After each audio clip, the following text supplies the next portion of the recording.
গাই গরু ওপারে গেছে আর এপারের বাচ্চাগুলো হাম্বা হাম্বা।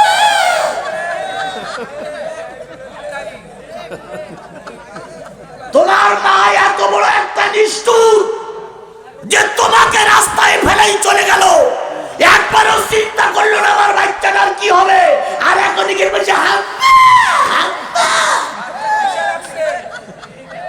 কি কথা বলেন, আমি কি বাড়াই বলতেছি না ঠিক বলতেছি? এক ভাই আর এক ভাইয়ের বিরোধিতা না করলে কখনো পুলিশের ক্ষমতা ছিল না। 8-10 কিলোমিটার রাস্তায় এসে পুলিশ আসামি খুঁজে পায়। রাস্তার থেকে এত দূর বাড়ি, পুলিশ কি করে বুঝলো যে ওই জায়গায় বাড়ি? এই শয়তানের বাচ্চারা রাস্তার থেকে ডেকে এনে ঘরের দরজায় লাগাই দিয়ে কলা বাগান থেকে যে পড়েছিল, এখন শোনাচ্ছি যে চাও ঠাইডের গিরে ছাড়াই ফেলবো একদম।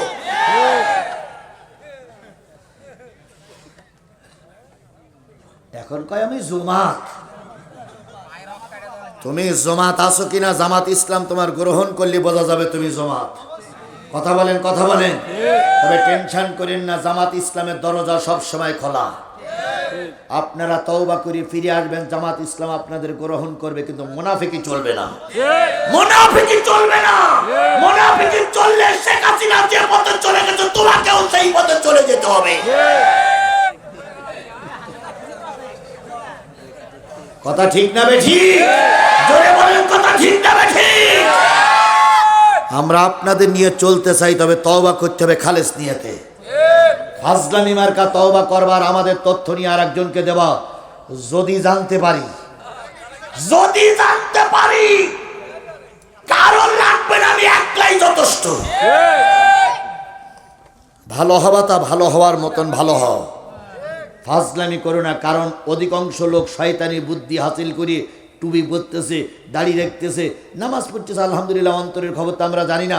ভালো হও, আমাদের দোয়া তোমাদের জন্য খোলা, কিন্তু ফাজলামি করো না। পৃথিবীর ইতিহাসে কেউ জানে না, কেউ বলতে পারবে না যে কোনো জালেম পালাই গেলি জালেমের একেবারে নিচের পর্যায়ে লোক পর্যন্ত পালাই যায়। ওদের ইমাম পর্যন্ত পালিয়ে গেছে। ওদের পক্ষের ইমাম ছিল বাইতুল মোকাররমের মুফতি রুহুল আমিন, সেও পর্যন্ত পালাই গেছে। সুতরাং আল্লাহর কাছে আমরা দোয়া চাই, আল্লাহ যেন এই জালেমদেরকে আর কখনো ফিরাই না নিয়ে আসে।